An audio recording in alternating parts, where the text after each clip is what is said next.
সবাই কেমন আছেন? আমি তো রান্না করছি। এই যে তেলটা গরম হয়ে গেছে, চিনিটা ফুটে গেছে, এবার দিলাম এলাচ ফোড়ন। এই যে দিয়ে মগজদানা বাটা, আদা বাটা, টমেটো দেখতে থাকুন।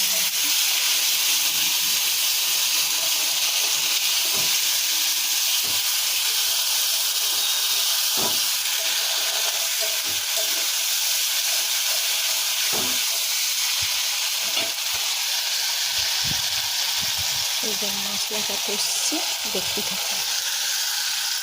কাশ্মীর লঙ্কার গুঁড়ো, একটু হলুদ গুঁড়ো দিয়ে দেবো। বেশি দেওয়া যাবে না এতে। এই যে 15 টাকা দিয়ে ভেজে রেখেছি।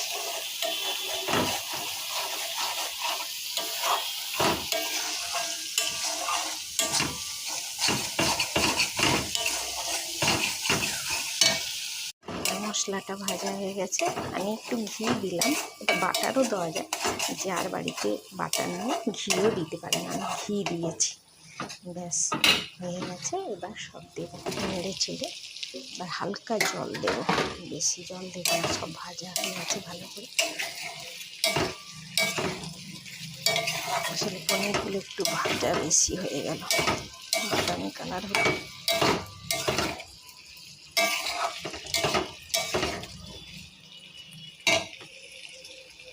তরকারিটা বেশি দিয়েছি, কেমন কালার হয়েছে বন্ধুরা বলবেন, কেমন করে করেন আমাকে কমেন্ট করে জানাবেন।